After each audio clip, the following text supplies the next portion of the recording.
ప్రేమతో, ఎంతో ప్రేమతో ప్రేమించటంనే ఆరాధన అంటారు. అతని పట్ల నాకు ఆరాధన భావం ఉందండి, అతన్ని ఎంతగానో ఆరాధిస్తాడు అతను అంటున్నాడు. చూశారు ఎప్పుడైనా? ఆరాధన అంటే ప్రాణం పెట్టేంత ప్రేమించటమే ఆరాధన. అసలు ఆరాధన అనగా ఏమిటి? మనము పైకి లేచి ఆరాధన చేసుకుందాం అని ఒకరు పాట పాడుతుంటే, ఇక్కడ చేతులు ఎత్తి ఆరాధన చేస్తుంటే అది కాదు ఆరాధన. అది ఆరాధన అని మనం అనుకుంటున్నాం అంతే. అది ఆరాధనలో ఒక భాగం అంతే. అది ఆరాధనలో ఒక భాగం. ప్రతి క్రైస్తవులు ఎక్కడైనా ఎంత గంట సేపు అయినా 2 గంటల సేపు చేసినా కేవలం ఆరాధనలో ఒక భాగం. ఆరాధన అనగా ఏమిటి? ఆరాధన 2 విధాలుగా గ్రీకులో చెప్పబడింది. ప్రోస్కోనియో ఒకటి రాసుకోండి, రెండవది లాట్రియా. ఈ ప్రోస్కోనియో అనే దీని మీనింగు, ఇది ఏ ఆరాధన కిందకు వస్తుందంటే, మనము ఎవరినైనా గొప్పవారిని పెద్దవారిని చూసినప్పుడు వాళ్ళ పాదాల మీద పడడం, వారిని గౌరవించటం, సాష్టాంగపడడం, నమస్కారం చేయటం, ఈ కోణంలో వస్తుంది. ఇది సాగిలపడటం, శారీరక ఒక రకంగా చెప్పాలంటే భంగిమ టైపులో అనమాట. వాళ్ళని ఎంతగానో మనము గౌరవిస్తున్నట్లుగా కనపరచటం. ఇకపోతే లాట్రియా అనే ఇది ఎవరి పట్లయితే నువ్వు ఆరాధన భావం కలిగి ఉన్నావో అతనిని జీవితాంతం వదలకుండా ఆరాధించటం, జీవితాంతం ప్రేమించటం, వీలైతే ప్రాణం పెట్టడం. అతని పట్ల నువ్వు ఎలాంటి ఆరాధన భావం కలిగి ఉంటావు అంటే నీ ప్రాణమైనా ఇచ్చేస్తావు. ఇది నిజమైన ఆరాధన. ఇదే మనకు కావాల్సిన ఆరాధన. రైట్, మంచిది. ఇకపోతే క్రైస్తవ జీవితంలో, క్రైస్తవ సంఘాలలో 4 మెట్లుగా దేవుణ్ణి, లేకపోతే ఆరాధించే విధానము అనొచ్చు, లేదా దేవునితో సంబంధం కలిగి ఉండే విధానం అని చెప్పొచ్చు, సంభాషించే విధానం అని కూడా చెప్పొచ్చు. 4 విధాలుగా క్రైస్తవులు చేస్తూ ఉంటారు. 4 విధాలుగా. నంబర్ 1 అందులో ఒకటి ప్రార్థన. నంబర్ 1 ఒకటి ఏంటమ్మా? ప్రార్థన. ప్రార్థన అంటే ఏంటో చెప్పండి. ప్రార్థన అంటే ఏంటి? ప్రార్థన అంటే నీ శారీరక అవసరత, నీ ఆత్మీయ అవసరతను దేవుణ్ణి అడగటం. అది ప్రార్థన అంటే ఏంటి?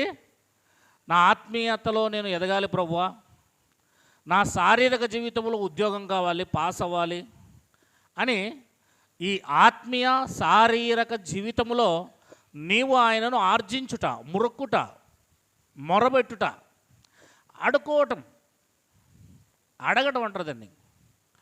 ఇది క్రైస్తవ జీవితంలో ఇదే ఆరాధన అనుకుంటారు చాలామంది. ఇదే చేయాల ప్రార్థన అంటే అనుకుంటారు. ఇది మాత్రమే కాదు. రెండవదిగా క్రైస్తవ జీవితంలో కృతజ్ఞత చెల్లించుట. రెండవది ఏంటి? కృతజ్ఞత చెల్లించుట. కృతజ్ఞత చెల్లించుట అంటే ఏం చెప్పండి? దేని కృతజ్ఞత చెల్లించాలి? దేవుడు మనకు చేసిన మేలులు, 1 గంట ముందు, 1 రోజు ముందు, మనం పాపములో నుండి ఈ లోకములో ఉన్నప్పుడు మనల్ని కాపాడి బాప్తిసం తీసుకున్నప్పుడు నుండి ఇంతవరకు చేసిన మేలులను బట్టి దేవునికి మనం ఏం చేయాలా? కృతజ్ఞత చెల్లిస్తూ ఉండాలా. చేసిన మేలులను బట్టి ఏం చేయాలి మనము? కృతజ్ఞత చెల్లించటం. ఫర్ ఎగ్జాంపుల్గా బైబిల్లో లూకాసు వార్త అనుకుంటా కదా, 10వ అధ్యాయమా? బైబిల్ చూడండి.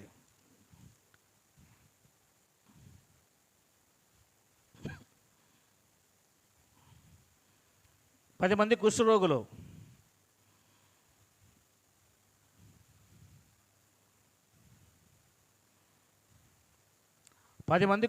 వచ్చి స్వస్థత పొందుకుంటారు. ఎక్కడుంది అది?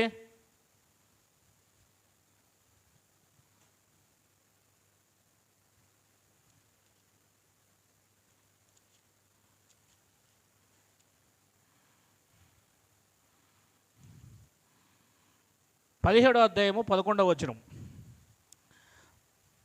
ఆయన యెరూషలేమునకు ప్రయాణమైపోవచ్చు సమరయ గలిలయ మధ్యగా వెళ్ళుచుండెను. ఆయన ఒక గ్రామంలోనికి వెళ్ళుచుండగా 10 మంది కుష్ఠరోగులు ఆయనకు ఎదురుగా వచ్చి దూరమున నిలిచి, యేసు ప్రభువా, ఇది ప్రార్థన, మమ్మును కరుణించుమని చేశారు. వాళ్ళు అడిగారు కదా, దాన్ని ప్రార్థన అంటారు. ఆయన వారిని చూచి, మీరు వెళ్ళి మిమ్మును యాజకులకు కనపరుచుకోడని వారితో చెప్పిన. వారు వెళ్ళుచుండగా శుద్ధులైరి. ఏమయ్యారు?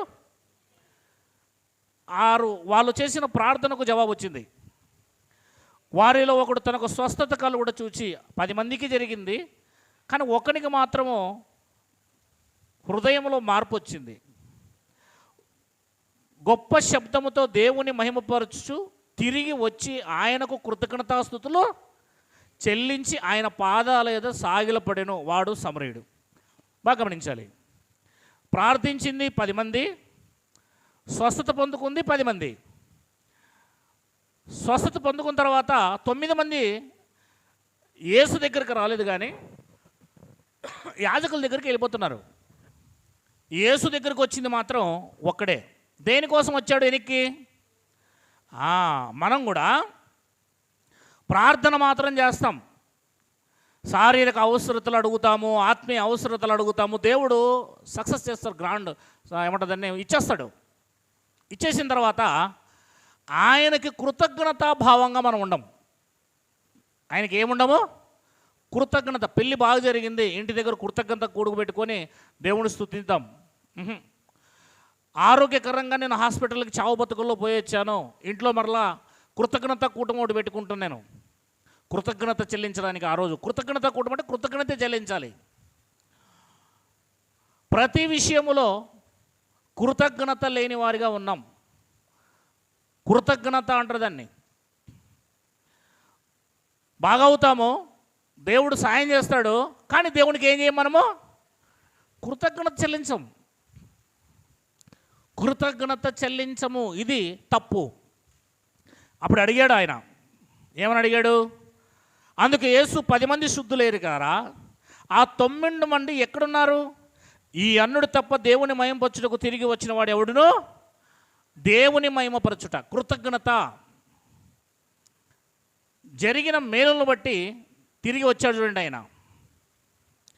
అలా ప్రార్థించటము వేరు, కృతజ్ఞత చెల్లించటము వేరు.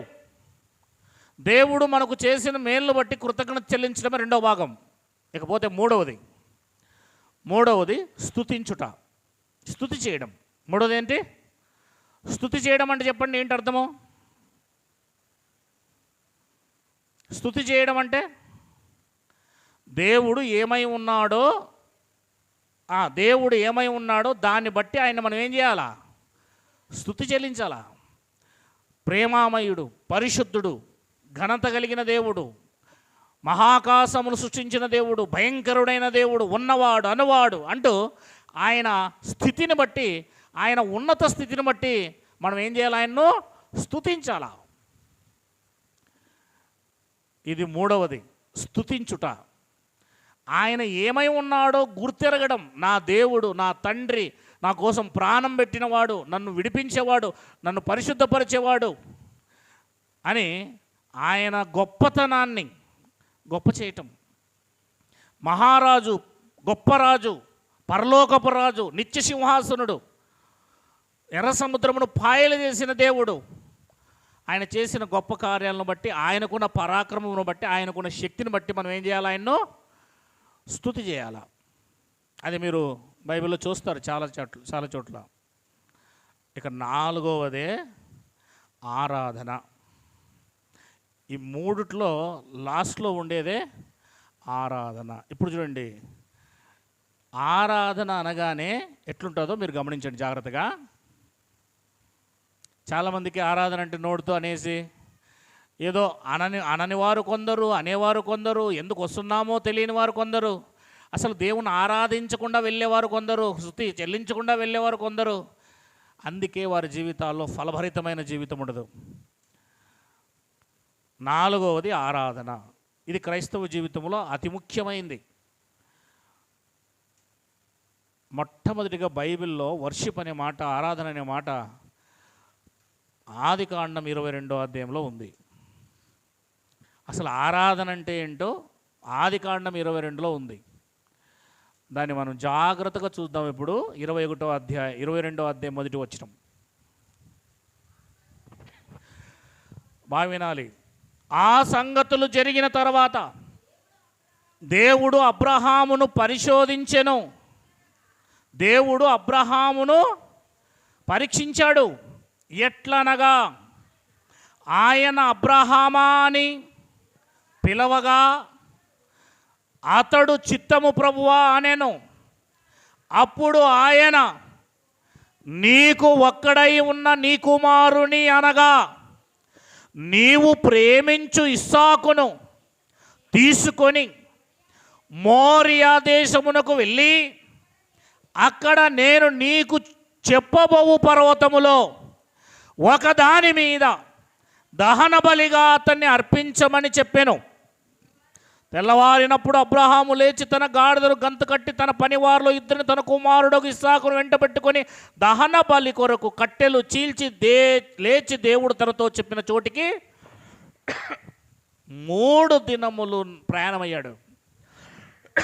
మీరు గమనించాలి, అబ్రహామును దేవుడు పిలిచింది ఎప్పుడు? అబ్రహామును దేవుడు పిలిచింది ఎప్పుడు? 75వ సంవత్సరం. ఎప్పుడు? ఆయనకు పిల్లల్నిచ్చింది ఎప్పుడు? 100వ సంవత్సరం. ఇప్పుడు దరిదాపులుగా బైబిల్ థియాలజీ ప్రకారం ఆయనకు 20 నుండి 25 సంవత్సరాలు ఉంటాయని చెప్తున్నారు. సరే, 20 తీసుకుందాం. ఎన్ని సంవత్సరాలు? ఇస్సాకు ఎన్ని సంవత్సరాలు? 20. అప్పుడు అబ్రహాముకి ఎన్ని సంవత్సరాలు? 120. 20 సంవత్సరాల పిల్లోడు, కుమారుడు. దేవుడు ఏమన్నాడు 20 సంవత్సరాల తర్వాత వచ్చి అబ్రహాముతో? ఇస్సాకును బలర్పించాలి. ఏమర్పించాలి? బలర్పించాలి. ఎక్కడ? మోరియా పర్వతం మీద. ఎన్ని రోజులు ప్రయాణము? 3 రోజులు ప్రయాణం. చెప్పిన వెంటనే ఏమైనా కొంచెమైనా సరే సనిగినట్లు, గొనిగినట్లు, నా కుమారుని అడుగుతావేంటి, ఏకైక కుమారుణ్ణి, ఈ పాటికి ఇస్మాయిల్ కూడా ఎప్పుడో వెళ్ళిపోయాడు. అప్పుడే ఇస్మాయిల్ ఎప్పుడు వెళ్ళిపోయాడు? ఈయన పాలు వదిలిన రోజున వెళ్ళిపోయాడు. ఆఫ్టర్ 2 years, 2 years అనుకుందాం, 2 ఏళ్ళ లోపు పాలు వదులుతారు కదా, అప్పటికే వెళ్ళిపోయాడు. 18 సంవత్సరాల క్రితమే ఇస్మాయిల్ వెళ్ళిపోయాడు. వాడు లేడు. వీడిని కూడా తీసుకుని పోతావా? వాడిని దూరం చేస్తే వీడిని కూడా నువ్వు చంపేయమంటావా? బలర్పించమంటావేంటి నువ్వు అని దేవుని మాట వినకుండా మొండికేసుకున్నాడా? ఆరాధన అంటే ఏంటో చూస్తున్నారు మీరు. ఇప్పుడు ఆరాధన వినాలి. అసలు ఆరాధన అంటే ఏంటో మీరు వినాలి. ఇప్పుడు ఇక్కడ జాగ్రత్త. ఆరాధన అంటే ఏంటో చూడండి. నేను చెప్పాను కదా, నీ ప్రాణమునైనా ఏమన్నా ఇచ్చేసేయాల. అది ఆరాధన అంటే. మన సమయమే ఇవ్వడం లేదు దేవుడికి. ఆరాధన దినం ఇది. ఏ దినము ఇది? ఎంతమంది వచ్చారు ఇక్కడికి? యాకోబన్న 47 మంది మనం ఉన్నది బాప్తిసం తీసుకునే వాళ్ళం. కరెక్ట్గా 20 మంది కనబడతలేరు. అంటే దేవుణ్ణి ఆరాధన చేస్తున్నారంట వాళ్ళు. దాన్ని ఆరాధన అంటారు. ఈరోజు దేవుడు అపోస్తుల బోధలో ఆరాధన దినంగా పెట్టాడు.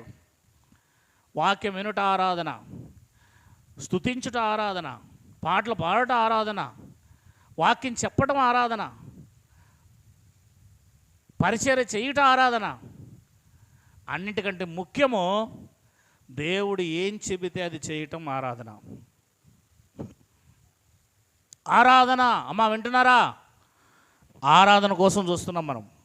3 రోజుల పాటు ప్రయాణమై మోరియా పర్వతం దగ్గరికి వెళ్ళాడు. పనివారిని ఈ పర్వతం దగ్గర ఆయన ఆగి పనివారిని కొంతమందిని తీసుకెళ్ళాడు కదా, 2 3, వాళ్ళని దారిలోనే పెట్టేసి తను తన కుమారుడు ఇరువురు కూడా ఎక్కడికి వెళ్తున్నారు? ఈ పర్వతం మీదకి కొස්සకెళ్తున్నారు. కుమారుడు ఏం మోసుకొని పోతున్నాడు? కట్టెలు మోసుకుపోతున్నాడు. ఈయన చేతిలో కత్తి, ఈయన చేతిలో నిప్పుంది, కానీ గొర్రె లేదు. ఏం లేదు? గొర్రె లేదు. అప్పుడు కుమారుడు అడుగుతున్నాడు, నాన్న గొర్రె ఏది? దేవుడే చూసుకున్నాడు, యెహోవా ఈరే. దేవునికి మహిమ కలుగునుగాక. అక్కడికి వెళ్ళిన తర్వాత బలిపీఠం మీద అతను ఏం చేశాడు? కట్టేసి బలిపీఠం మీద కట్టెలు పేర్చి ఆ కట్టెల మీద అతన్ని కట్టేసి కత్తి ఎత్తి 8వ వచనం చదవండమ్మా. అప్పుడు అబ్రహాము తన కుమారుని వధించుటకు తన చెయ్యి చాపి కత్తి పట్టుకొనగా యెహోవా దూత పరలోకము నుండి అబ్రహామా అబ్రహామా అని అతన్ని పిలిచెను. అందుకతడు చిత్తము ప్రభువా ఆనెను. అప్పుడు ఆయన చిన్నవాని మీద చెయ్యి వెయ్యకుము, అతన్ని నేమి చెయ్యకుము, నీకు ఒక్కడై ఉన్నా నీ కుమారుని నాకీయ వెనక తీయలేదు గనుక నీవు దేవునికి భయపడు వాడవని ఇందువల నాకు కనపడుచున్నదా నేను అని రాయబడింది. చూడండి, మీరు గమనిస్తున్నారా? దేవుని కంటే ఎక్కువగా నువ్వు దేన్ని ప్రేమించినా నువ్వు దేవుని ఆరాధన చేయడం లేదు. దేవుడు చెప్పింది చెప్పినట్లు నువ్వు చేస్తేనే నువ్వు ఆరాధన చేస్తున్నట్ల. ఇక దేవునికి ఆరాధన చేయకపోతే నీ బ్రతికే వ్యర్థం.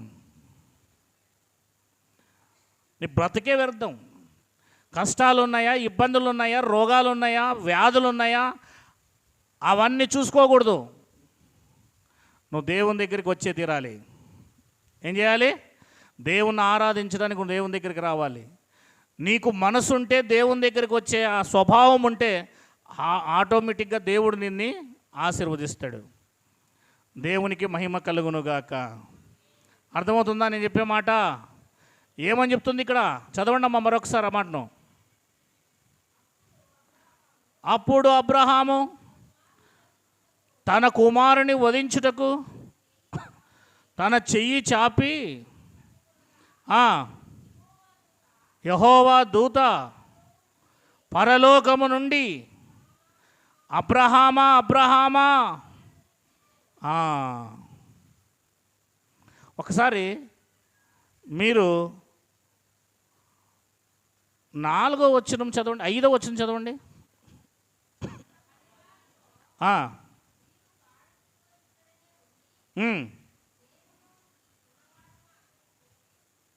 కాదమ్మా, 4వ వచనమా 5వ వచనం చదవండి. 5వ వచనం. తన పనివారితో మీరు గాడితో ఇక్కడనే ఉండి నేనును ఈ చిన్నవాడు అక్కడికి వెళ్ళి మ్రొక్కి అన్న దగ్గర ఇంగ్లీష్లో ఏమని చూడు.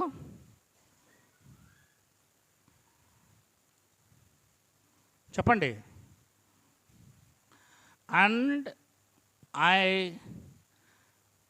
అండ్ ద లార్డ్ అది will go under worship and worship అని రాయబడింది. చూడండి ఏమని రాయబడింది? వర్షిప్ అంటే ఏంటి? ఆరాధన. మొరొక్కి అనే దగ్గర ఇంగ్లీష్లో ఏమని రాయబడింది? వర్షిప్. అంటే ఇక్కడ దేవుణ్ణి ఆరాధన చేయడానికి వెళ్తున్నాడు. ఆరాధన మొరొక్కి మరలా మీ యొద్దకు వచ్చేదమని చెప్పి. అంటే ఏంటి ఆరాధన అంటే? మీరు చెప్పాలా? ఆరాధన అంటే ఏంటి? దేవుడు ఏమి కోరుకుంటే, దేవుడు ఏది కావాలంటే అది చెయ్యడమే ఆరాధన. ఆరాధన దినమున నీకు బిజినెస్ ఉన్నా, నీకు వ్యాపారం ఉన్నా, నీకు ఉద్యోగం ఉన్నా, నీకు ఎలాంటి పని ఉన్నా ఆ రోజు వదిలేసి రావడమే ఆరాధన. పక్కన పెట్టేసి వెళ్తాను నువ్వు. ఈ దినము నీకోసం నేను ప్రతిష్ఠించాను ప్రభువా, అది ఆరాధన. ఆరాధన అంటే ఏదో మనం వచ్చి 2 చేతులు పైకెత్తడం కాదు ఆరాధన. దేవుడు ఒక దినం పెట్టాడు, 6 దినాలు నీ కోసం, ఒక దినం ఆయన కోసం. ఆరాధన దినం, విశ్రాంతి దినం కాదు, ఆరాధన దినం. ఆరాధన దినం కనుక ఇక్కడ ఆయన దేవుడు చెప్పినప్పుడు తన ఏకైక కుమారుని వధించడానికి వెనకబడ్డాడా అబ్రహాము? మనం ఎవరు పిల్లలం? అబ్రహాముకు నట్టి విశ్వాసం గలవారమైన ఎడల ఆ వాగ్దానం మనకు చెందును అని రాయబడింది. అబ్రహాముకు నట్టి విశ్వాసం మనకుందా? ఇప్పుడు చెప్పండి, దేవుని కంటే ఎక్కువగా కుమారుని ప్రేమించాడా? దేవుని ప్రేమించాడా? ఆ దేవుని ప్రేమించడమే ఆరాధన. ఆరాధన అనగా మహాప్రేమతో, మిక్కటమైన ప్రేమతో, ఉన్నతమైన ప్రేమతో, ఇక దానికి హద్దులు లేని ప్రేమతో, నీవు తప్ప నాకు మరొకరు లేరు, నీకంటే నేను ఎక్కువ ఎవరిని ప్రేమించలేను అనేదే ఆరాధన. దాన్నే ఆరాధన అంటారు. మొట్టమొదటి స్థానాన్ని నీకే ఇస్తాను అనడమే ఆరాధన. ఆరాధన అంటే దాన్నే అంటారు. 2వ స్థానం ఇవ్వను, నేను మొదటి స్థానం ఇస్తాను, వీలైతే ప్రాణం పెడతాను నీకోసం అనడమే ఆరాధన. నోటి నుంచి మాట్లాడేది, ఏదో పాటలు పాడేది కాదు ఆరాధన. నీ ఇష్టం వచ్చినట్లు వచ్చిపోయేది కాదు ఆరాధన. ఇది నువ్వు చేస్తుంది తప్పు. నువ్వు శాపానికి వ్యతిరేకంగా జీవిస్తున్నావు. శాపం వస్తే తప్ప మనకి మంచి ఏం జరగదండి. భయముతో కూడింది ఆరాధన. ఆరాధన స్థలములో ఎంత భయముతో మనం ఉండాలి, వణుకు కలిగి ఉండాలి. అందుకే అన్నాడు 10వ వచనంలో, చదవండి. అప్పుడు అబ్రహాము తన కుమారుని వధించుటకు తన చెయ్యి చాపి కత్తి పట్టుకునగా యెహోవా దూత పరలోకము నుండి అబ్రహామా అబ్రహామా అని అతను పిలిచినను. అందుకు అతడు చిత్తము ప్రభువా అనెను. అప్పుడు ఆయన ఆ చిన్నవాని మీద చెయ్యి వేయకము, అతనికి ఏమీ చేయకము, నీకు ఒక్కడే ఉన్న నీ కుమారుని నాకు ఇయ్య వెనక తీయలేదు గనక నీవు దేవునికి భయపడువాడవని ఇందువలన నాకు కనబడుచున్నది. నేను దేవునికి భయపడటమే ఆరాధన. భయం కలిగి రావడమే ఆరాధన. చాలామంది మనము మనుషుల వైపు చూస్తుంటాం, వాళ్ళు రాలేదు, వీళ్ళు రాలేదు. వాళ్ళు దేవుని పిల్లలు కాదు, వాళ్ళ కోసం ఆలోచించొద్దండి. నేను చెప్పేది అర్థమవుతుందా? వచ్చి ఇష్టం వచ్చినట్లు తిరుగుతుంటారు కదా, వాళ్ళు దేవుని పిల్లలు కాదండి. ఊరికే జ్వరపడ్డారు, ఒకరోజు వెళ్ళిపోతారు బయటికి. భయపడద్దు మీరు. దేవుని పిల్లలు ఎప్పటికీ భయభక్తులు కలిగి మాదిరికరమైన జీవితం కలిగి ఉంటారు. నువ్వు దేవుని కుమారుడు అయితే, దేవుని కుమార్తె అయితే, నీ ప్రయత్నం నువ్వు చెయ్యి. వస్తుంటారు పోతుంటారు, మామూలే. వీలైతే ప్రార్థన చేయి, వాళ్ళ కోసం ఏం చేయి, వీలైతే ప్రార్థన చేయి, వీలైతే వాళ్ళకి చెప్పు, మార్చబడని చెప్పు. ఇక అంతే, అంతవరకు మనం ఏం చేయలేం. బలవంతం ఎవరిని ఏమీ, మన పిల్లల్నే మనం బలవంతం చేసి కూర్చోబెట్టలేం. అయ్యే పని కాదు. వాళ్ళ లోపల దేవుడిగిన నిజంగా అబ్రహాము వల్లే వాళ్ళ లోపలిగిన దేవుడు వస్తే, దేవుడు వాళ్ళ లోపల ఉంటే, నిజంగా దేవుడు అంటే ఎవరో రుచి చూస్తే అప్పుడు వేరుగా ఉంటుంది. వాళ్ళు చెప్పడం మొదలు పెడతారు, చెప్పించుకోవడం మొదలు పెట్టరు. దేవునికి మహిమ కలుగునగాక. ఎవరి వైపు చూడకండి, మీరు ఎవరి వైపు చూడకండి, నీవు దేవుని వైపు చూడాలి. ఎవరి వైపు చూడమన్నాడు? హెబ్రీ పత్రిక 12వ అధ్యాయం 1వ వచనం నుంచి చదవండి. మనం ఎవరి వైపు చూడాలని నేర్చుకోవాలి. మనం మనుషుల వైపు చూస్తాం. మనుషుల వైపు చూడొద్దు, ఎప్పుడు మనుషుల వైపు చూడొద్దు. ఏ మనిషి వైపును చూడడానికి నిన్ను దేవుడు చెప్పలేదో, ఒకడితో నీకు అవసరం లేదో, ఎవరి నాశనాన్ని వారు కొట్టి తెచ్చుకుంటారో. 12వ అధ్యాయం 1వ వచనం, మేఘం వల్లే ఇంత గొప్ప సాక్షి సమూహము మనల్ని ఆవరించి ఉన్నందున మనకు కూడా ఈ భారమును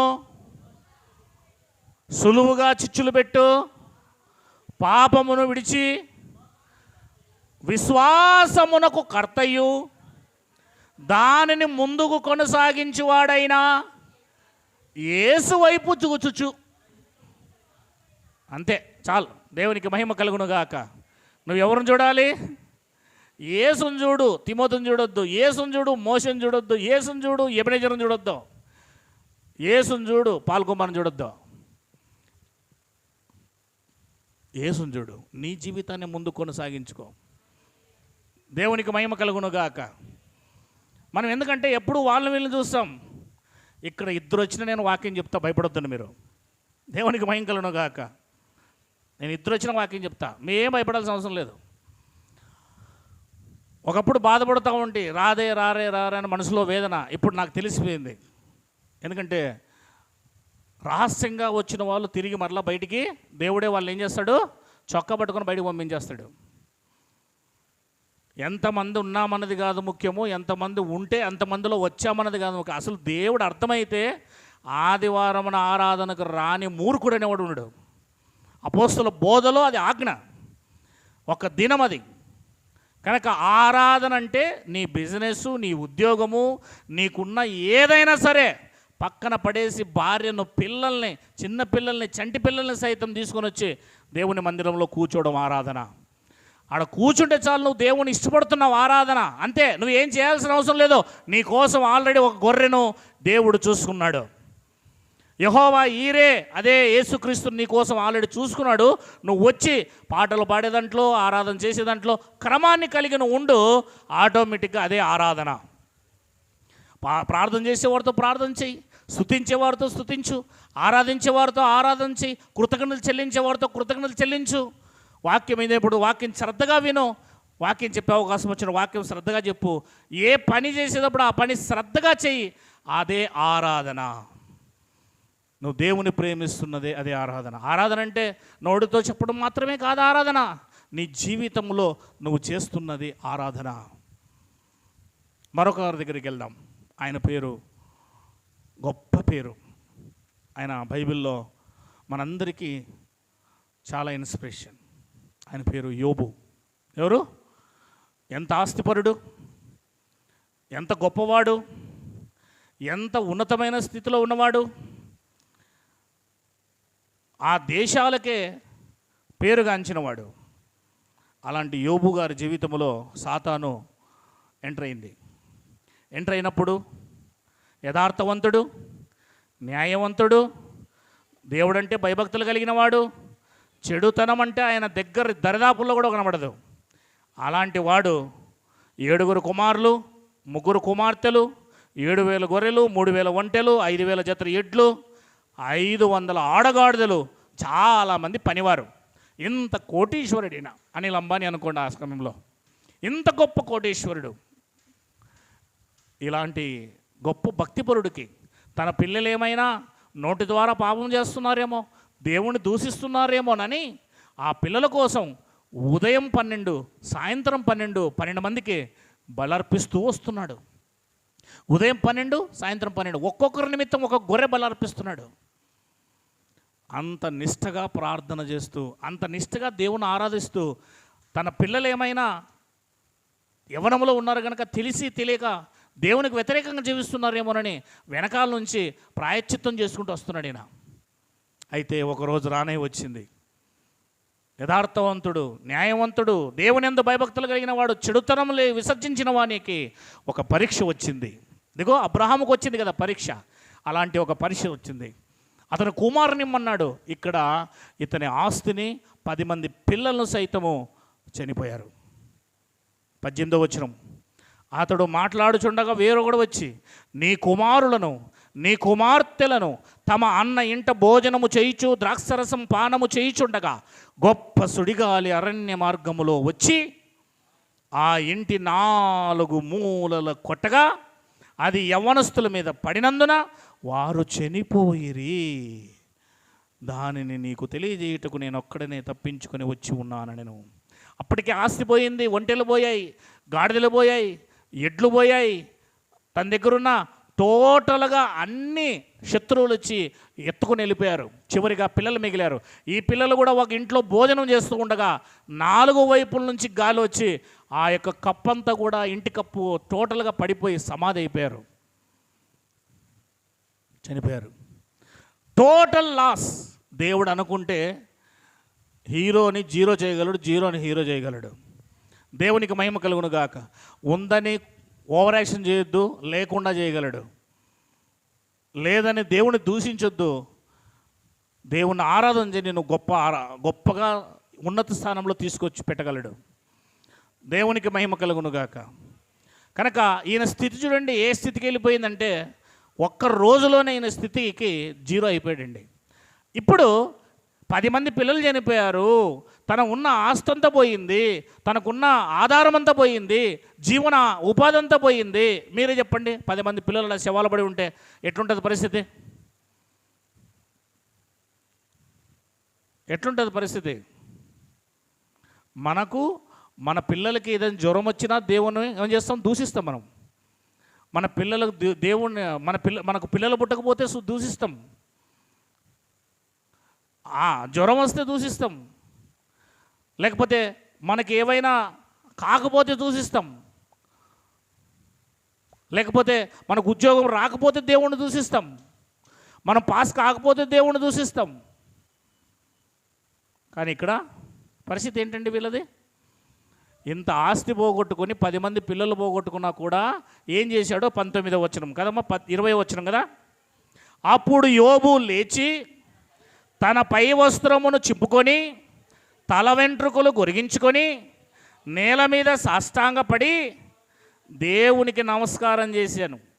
నేను నా తల్లి గర్భములో నుండి దిగాంబరనై వచ్చి తిని, దిగాంబరనై అక్కడికి వెళ్ళి తినేను. యెహోవా ఇచ్చెను, యెహోవా తీసుకొని పోయెను.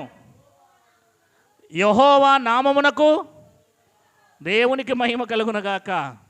ఏమన్నాడండి ఇక్కడ? మీరు 20 వచనం ఇంగ్లీష్లో చదవండి. అండ్ వర్షిప్డ్ అని రాయబడింది. నమస్కారం అంటే ఏంటి? అక్కడ దేవుణ్ణి ఆరాధన చేశాడు. ఏ సమయంలో ఆరాధన చేశాడో? అన్నీ బాగుంటే నువ్వు ఇక్కడికి వచ్చి ఆరాధన చేస్తున్నావు. దేవా స్తోత్రం ప్రభువా, ఆరాధన చేశాడు. దాన్ని ఆరాధన అంటారు. అంది పోయినా దేవుణ్ణి ఆరాధన చేశాడు. లేని స్థితిలో దేవుణ్ణి ఆరాధన చేశాడు. నీకు కొంచెము బేస్లెస్గా ఏదైనా కొంచెం జరిగినా దేవుని మీద నింద వేస్తావు. ఈ దేవుడిని నమ్ముకుంటూ వస్తున్నాను, ఈ దేవునికి అన్ని రకాలుగా నేను చేసుకుంటూ వస్తున్నాను. ఏం చేస్తున్నావు నువ్వు? ఏమీ చేయలేదో నువ్వు అనుకుంటున్నావు అంతే. నేను చేస్తున్నాను అని ఎవరైతే అంటాడో వాడు ఏమీ చేయడు.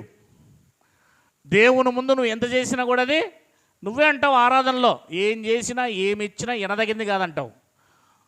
మరి ఇంత చేస్తున్నానని నువ్వు ఎందుకంటావు? మరలా ఏం చేస్తావు? ఏం చేయగలవు ఆయన కోసం? 24 గంటలు నువ్వు దేవుని కోసం బ్రతికినా, ఒక్క క్షణం కూడా లో కోసం బ్రతుకున్నా నువ్వు దేవునికి ఏం చేయలేదు లెక్క. నీకు 100 సంవత్సరాలు జీవితం ఇచ్చినా 1వ సంవత్సరం నుంచి 100 సంవత్సరాల వరకు దేవుడే దేవుడే అంటే బైబిలు, ప్రార్థన, సువార్త ప్రకటించకుండా తిరుగు సాధు సుందరులాగా, పౌల్లాగా. నువ్వు దేవుడికి ఏం చేయలేదు. ఏం చేయగలవు దేవుడికి నువ్వు? నేను ఇంత చేస్తున్నానే, అంత చేస్తున్నానే, అది నీ గర్వం, నీ అహంకారం, నీకు తెలియని తత్వం. నీకు తెలియదు కాబట్టి ఆ మాట మాట్లాడుతున్నావు. దేవునికి ఏం చేయగలవు నువ్వు? ఏం చేయగలవు? ఏమి ఇవ్వగలవు? ఏం చేసినా అది చేసింది కాదు. ఎప్పటికీ మనం దేవునికి ఏది చేయలేం, నిరంతరం చేస్తూ ఉన్నాం. యోబు ఏం చేశాడు చెప్పండి? మీరు చెప్పాలి. ఇప్పుడు ఏ స్థితిలో ఆరాధన చేశాడు? దీన్ని ఆరాధన అంటారమ్మా. అమ్మ ఆరాధన అంటే దీన్ని అంటారమ్మా. ఆదివారం రాని నువ్వు ఆరాధన చేస్తున్నావా? నువ్వు నిజంగా దేవుని ఆరాధన చేసేవాడు, దేవుని మిక్కటముగా ప్రేమిస్తున్నావా? ఆత్మతో సత్యముతో ఆరాధన చేయాలి. ఎక్కడ? దేవుణ్ణి ఆత్మతో, ఆయన కనుక ఆత్మతో ఏం చేయాలి? సత్యముతో ఆరాధన. ఆరాధన అంటే ఏంటి? ఆరాధన 2 చేతులు పైకెత్తడం ఆరాధన, పాట పాడడం ఆరాధన, కీర్తించడం ఆరాధన. ఆరాధనలో అది చిన్న భాగమే. అసలైంది నీ జీవితంలో ఆయన్ను అనుక్షణం, నువ్వు ఉద్యోగంలో ఉన్నప్పుడు కూడా నువ్వు వాక్యానుసారంగా బ్రతకాలి. నీ పనిలో ఉన్నప్పుడు వాక్యానుసారంగా బ్రతకాలి. పాపము చేయడానికి అవకాశం వచ్చినప్పుడు కూడా అవకాశం దాన్ని తీసుకోకుండా నువ్వు దేవుని కోసం బ్రతకాలి. అది ఆరాధన. ఆరాధన అంటే దేవుని దగ్గరికి పరిగెత్తుకుంటూ రావడం ఆరాధన. 9:30కి రావాల్సిన మనము దేవుని దగ్గరికి ఎన్ని గంటలకు వస్తున్నాం? 3 రోజుల్లో పోమంటే 30 రోజుల్లో పోలే. ఆయన 3 రోజుల్లోనే పోయాడు. నిదానంగా ఈడ్చుకుంటూ తీసుకుంటూ పోదాంలే అనుకోలే. ఆయన 3 రోజుల్లో పోమన్నాడు, 3 రోజుల్లోనే పోయాడు. మనం ఒక సంఘానికి క్రమం పద్ధతి పెట్టుకున్నాం. ఎన్నో కారణాలు చెప్తాం. అది నీ ఉద్యోగం దగ్గర ఎందుకు చెప్పవు, నీ పని దగ్గర ఎందుకు చెప్పవు? ఏమనేజర్ పోవాలంటే ఇక్కడ నుంచి 70 కిలోమీటర్లు పోవాలా? కరెక్ట్గా టయానికి పోతాడో లేదో అడగండి. 70 కిలోమీటర్లు పోవాలి ఆయన, కరెక్ట్గా టైంకి పోతాడో లేదో అడగండి. పోకపోతే ఏం చేస్తారో అడగండి. ఆఫ్టర్ ఆల్ వాళ్ళు ఇచ్చే 20,000 జీతానికి రేఖా సిస్టర్ ఉండే ఇంతకుముందు దరిదాపులుగా ఎన్ని కిలోమీటర్లు, 100 కిలోమీటర్లు ఇక్కడి నుంచి అప్ అండ్ డౌన్ చేస్తుండేది సిస్టర్. ఏది ఆరాధన? దేవుని దగ్గరికి ఆరాధన. నీ ఉద్యోగం పట్ల నీకు ఉంది ఆరాధన, నీకు లేదు దేవుని పట్ల ఆరాధన. మీరు అనుకుంటున్నారు అంతే మేము ఆరాధన చేస్తున్నాం, అసలు ఎంట్రీకి అంత కూడా చేయడం లేదు దేవుడికి ఏమి అస్సలు. మీరు అనుకుంటున్నారు అంతే, ఓన్గా అనుకోవడం ఎంత. నేను కోటేశ్వరిని అనుకుంటున్నా అంతే, అయిపోయింది. ఇటు కోటేశ్వరిని నేనేమన్నా, నేను కోతిని ఇటు నేనేమన్నా అనుకుంటే ఏమవుతుంది? అనుకోండి ఎంత అనుకో. నువ్వు ఏమంటారు, అల్ప సంతోషమో ఏమంటారు చూడదు, నీ లోపల నువ్వు అనుకోవడం అంతే. రాత్రి పడుకున్నప్పుడు కుక్కలు ఏమో అనుకుంటాయంట, పొద్దున మంచి ఇల్లు కట్టుకోవాలరా చలికి చచ్చిపోతున్నామని. పొద్దున వచ్చిన తర్వాత ఇదిలించుకొని ఆ బూడిదలో నుంచి డ్యూటీకి వెళ్ళిపోతాయి అవి. మళ్ళీ సాయంత్రం వచ్చిన తర్వాత మళ్ళీ బూడిదలో పడుకొని అక్కడ పొయ్యిలో హెచ్చుగా పొద్దున ఇల్లు కట్టుకోవాల్సిందని ఖచ్చితంగా మనం. ఆరాధన ఏంటి? ఆరాధన అన్నీ కోల్పోయినప్పుడు తన ఏకైక కుమారుని ఎంతగానో ప్రేమిస్తున్న ఏకైక కుమారుని సైతం దేవుడికి ఇవ్వడం ఆరాధన. బలి నిజంగా ఆయన అనుకోలేదండి, నా కుమారుణ్ణి బలి ఇచ్చేటప్పుడు ఆపుతాడు అనుకోలేదండి. నా కుమారుణ్ణి నిజంగా బలిస్తానని వెళ్ళాడండి, నిజంగా బలిస్తానని వెళ్ళాడు. తర్వాత దేవుడు నా కుమారుని ఎలాగైనా నాకు ఇవ్వగలడు అని అనుకున్నాడే కానీ ఇలా ఆపి గొర్రెని పెట్టి ఆ బిడ్డని బ్రతుకుండంగానే నా చేతికి ఇస్తాడు అనుకోలేదండి. చచ్చిపోయిన తర్వాత బూడిదైనాక మరలా తిరిగి నాకు లేపిస్తాడు అనుకున్నాడండి ఆయన. కానీ దేవుడు చంపకుండానే ఒక గొర్రెని రెడీగా పెట్టాడు. అది నువ్వు నిజంగా దేవుని ఆరాధన చేస్తే ఆ ఆరాధనలో నీ కోసం ఏదో దాచిపెడతాడు. నువ్వు ఇలాంటి ఆరాధన చెయ్యి, నీ కోసం ఏది రెడీ చేయాలో ఏది సిద్ధం చేయాలో ఆయన చేసి పెడతాడు. 12 మంది పోగొట్టుకుంటే 42వ అధ్యాయంలో ఆఫ్టర్ 3 నెలలకు 6 నెలలకు అంతే, ఎక్కువ కాలే ఇది స్టోరీ. 42 అధ్యాయాలు పెద్ద స్టోరీ కాదు అది, 3 నెలలు 6 నెలలు అంతే. ఈలోగా మరలా తిరిగి ఏం చేశాడు? 2 అంతలు. ఎంత? 42వ అధ్యాయం చూడండి. అంతే, నువ్వు నిజమైన ఆరాధన చెయ్యి, నీకు దేవుడు ఇవ్వకపోతే అప్పుడు అడుగు. అసలు దేవుడే కాడండి ఆయన, ఇవ్వకపోతే దేవుడు. అసలు నువ్వు చేస్తున్న ఆరాధన కాదు, నువ్వు చేస్తుంది నిజమైన ఆరాధన కాదు, మరి అందుకే ఇవ్వలేదు నీకు. 42వ అధ్యాయము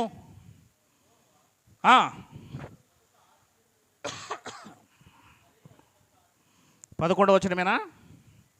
12వ వచనం చదవండి. యెహోవా యోబును మొదట ఆశీర్వదించిన దానికంటే మరీ అధికముగా ఆశీర్వదించెను. అతనికి 14,000 గొర్రెలు, 6,000 ఒంటెలు, 1000 జతుల ఎడ్లు, 1000 ఆడగాడిదలు కలిగెను. ఎలా వచ్చింటాయండి? వస్తాయి. ఆయన అనుకుంటే లేని వాటిలో నుంచి ఉన్నట్టుగా పిలవగలడు. ఆయన అనుకుంటే ఉన్న వాటినే తోడుకొని రాగలడు. దేవునికి మహిమ కలుగునుగాక. మరియు అతనికి 7 కుమారులను 3 కుమార్తెలను కలిగిరి. దీనికి ఒక 10 సంవత్సరాలు పట్టిండొచ్చు టైము. అనుకుంటే దేవుడు ముగ్గురిని 4 ఒకసారి కూడా ఇవ్వచ్చు. కౌలు పిల్లల్ని ఇచ్చేస్తే అయిపోయి కదా. కానీ తన ఆస్తి, తనకున్న సమస్తం వచ్చేపాటికే అతి త్వరలోనే వచ్చింది. దేవునికి మహిమ కలుగునుగాక. ఏమండి, నువ్వు ఏ స్థితిలో దేవుణ్ణి చూస్తావో అదే స్థితిలో దేవుడు నిన్ను చూస్తాడు. నువ్వు ఏ రకంగా దేవుని ఆరాధన చేస్తావో అదే రకంగా దేవుడు కూడా నిన్ను పైకెత్తుతాడు. దావీదు దేవుణ్ణి ఎంత ప్రేమించాడో అంత స్థితిలో పెట్టాడు. ఏమండి, పొరపాటు ఎక్కడుందంటే మన దగ్గరే ఉందని చెప్పండి. ఎప్పటికీ నేను భక్తిపరుణ్ణి, నేను గొప్పవాణ్ణి అనే ఒక రకమైన చూపు, ఒక రకమైన గర్వపు మనసును ఎప్పుడు పెట్టుకోకండి. అది మనకే చాలా ఇబ్బంది. నిజమైన ఆరాధన. ఏంటి ఆరాధన? మీరు చెప్పండి ఇప్పుడు. మీరు చెప్పండి ఇప్పుడు. మొదటిది ఎవరు? అబ్రహాం. ఏంటి ఆరాధన? నీవంతగానో ప్రేమిస్తున్నాను, నీ కుమారుని సైతం నాకు ఇమ్మన్నప్పుడు ఇచ్చాడా? ఇప్పుడు మనం ప్రేమిస్తున్న ఈ రోజును మనం ఇస్తున్నామా దేవునికి? ఈ డే ఇస్తున్నామా? ఆదివారం ఈ డే ప్రేమిస్తున్నావు నువ్వు దేవుని ప్రేమిస్తున్నావా? మిరపకాయల సేను ప్రేమిస్తున్నావా? నువ్వు దేవుని ప్రేమిస్తున్నావా? చెప్పాలి. ఎవరిని ప్రేమిస్తున్నావు?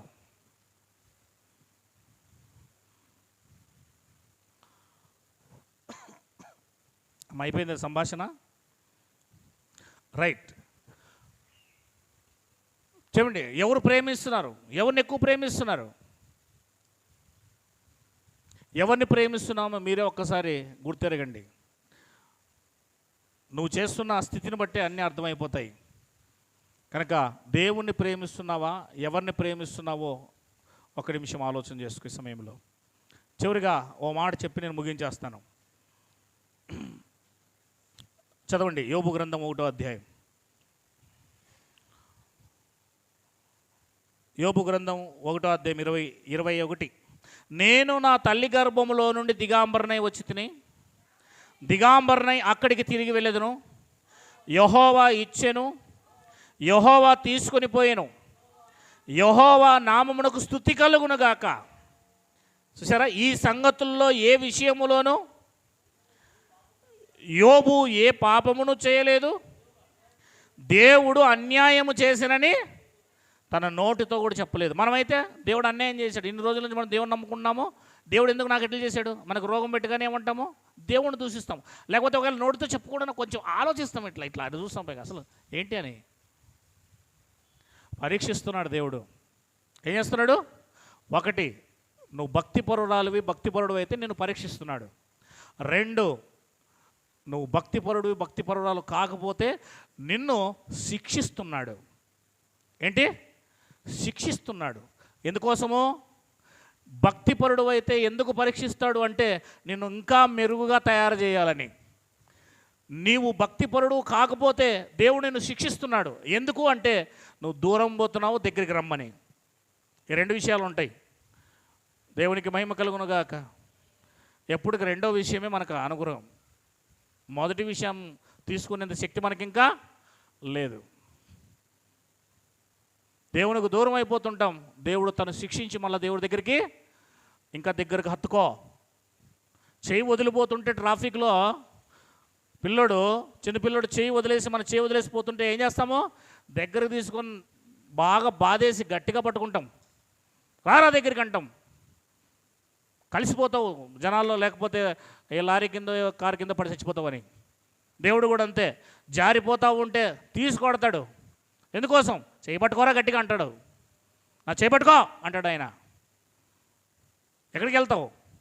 కనుక నువ్వు భక్తిపరుడు అయితే ఆయన మీద అనుమానపడవు. నువ్వు భక్తిపరుడు కానప్పుడు నేను కొడతాడు చూడు, అప్పుడు అనుమానపడతావు. ఎందుకంటే మన భక్తిని బట్టే మనకు వచ్చే ఆలోచనలు, ప్రవర్తనలు ఉంటాయి.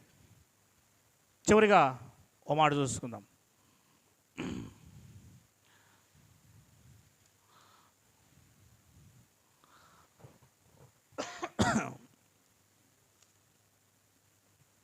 మత్తయి సువార్త 4వ అధ్యాయం. కొత్త నిబంధనలో మొట్టమొదటిగా మరలా ఆరాధన కనబడుతుంది. అది యేసుక్రీస్తు చేసే ఆరాధన కనబడుతుంది. 10వ వచనం. యేసు వానితో, సాతానా పొమ్ము, ప్రభువైన నీ దేవునికి మ్రొక్కి ఆయనను మాత్రమే సేవింపవలెనని వ్రాయబడి ఉందనెను. చూసారా, ఇప్పుడు ఇక్కడ మీరు అర్థం చేసుకోవాల్సింది ఏంటంటే, ప్రభువైన నీ దేవునికి మ్రొక్కి అంటే అక్కడ ఆరాధన ఉంటుందండి, వర్షిప్. అంటే దేవునికి తప్ప ఇంకా నువ్వు దేనికి కూడా ఏం చేయకూడదు. మనం ధనానికి ఆరాధన చేస్తున్నాం, చెప్పాను కదా ఇందాక, ఉద్యోగానికి ఆరాధన చేస్తున్నాం. ఆరాధన చేసే దినమున ఆయనకు ఆరాధన చేయాలి, ఆయనకు మొక్కాలి.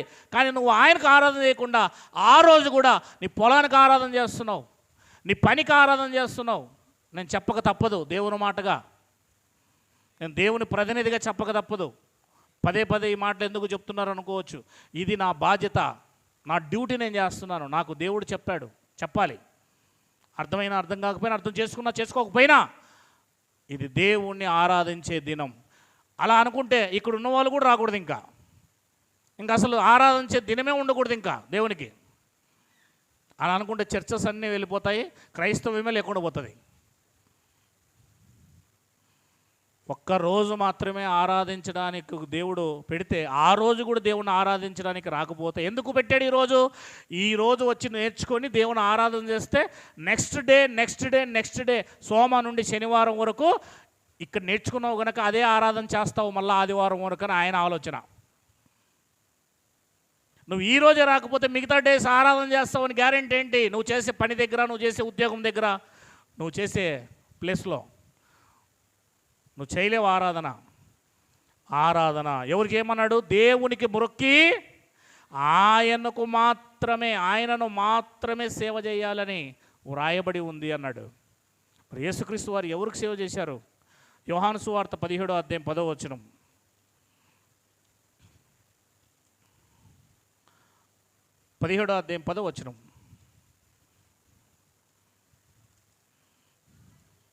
నావన్నీ నీవియు నావి.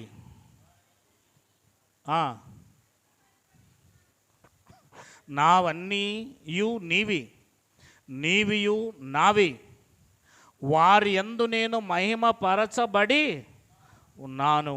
నావన్నీయు నీవి. ఎవరివి? ఎవరు మాట్లాడుతున్నారు ఇక్కడ?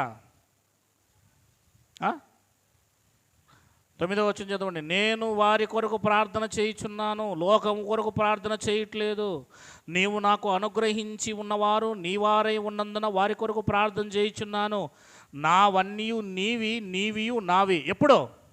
యేసుక్రీస్తులాగా ఎప్పుడైతే మనం ఆరాధన చేస్తామో దేవునికి, అప్పుడు ఆయనవి మనమవుతాయి. ఎప్పుడవుతాయి చెప్పండి? ఆ మాట చూడండి. నావన్నీయు నీవే, నువ్విచ్చినవే నావే. ఎప్పుడు? ఆయన నిజంగా ఆరాధన చేసినప్పుడు ఆయనవన్నీ నీవవుతాయి.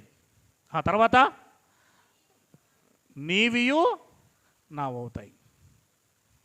కనుక నిజమైన ఆరాధన నువ్వు ఎప్పుడైతే చేస్తావో దేవునికి, అప్పుడే ఆ ఆరాధన ఏమవుతుంది? ఆయనవన్నీ మనం అవుతాయి. ఇప్పుడు యేసుక్రీస్తుకి ఎలా వర్తించాయి అంటే, ఆయన నిజమైన ఆరాధన చేశాడు. ఎలాంటి ఆరాధన చేశాడు మనకు తెలుసు.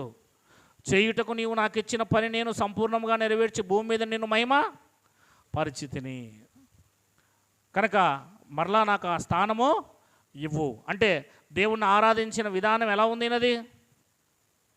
దేవుణ్ణి ఆరాధించిన విధానం ఎట్లా ఉంది? ఒక భక్తుడు 73వ కీర్తన 25వ వచనంలో ఏమన్నాడు? ఆకాశమందు నీవు ఉండగా ఈ భూమి మీద నాకు మరి ఏది అక్కర్లేదన్నాడు. అది ఆరాధన. ఆ మాట చెప్పగలము మనము? చదవమ్మా. ఆకాశమందు నీవు ఉండగా నీవు తప్ప నాకెవరున్నారు? నీవు నాకు ఉండగా, ఇలా చెప్పడమే ఆరాధన. హృదయములో నుండి వచ్చే నిజమైన ఆరాధన ఇదే. నీవు తప్ప నాకు ఇంకెవరు అవసరం, ఈ లోకంలో ఏది అవసరం లేదని చెప్పడమే ఆరాధన. నీవు తప్ప. చూడండి, అందరూ ఏమంటున్నారు ఇప్పుడు? నువ్వు తప్ప మాకు లోకంలో ఉన్నవే ఆరాధన కావాలి. రివర్స్ జరుగుతుంది ఇక్కడ. ఆ మాట చదివితే ఎట్లుంది? నీవు తప్ప మరి నాకు లోకంలో ఉన్నది ఏది? కానీ రివర్స్లో ఏం జరుగుతుంది ఇప్పుడు ఇక్కడ? నీవు తప్ప నాకు లోకంలో ఉన్నవన్నీ కావాలి. ఏది నిజమైన ఆరాధన మీరే గమనించండి. భక్తులు మనకు చూపించిన మాదిరి ఏది ఆరాధన? ఇంకా చాలా విషయాలు ఉన్నాయి. వచ్చే వారంలో దేవుడు ఈ విషయాలు మనకు అర్థంలాగా సహాయం చేయనుగాక.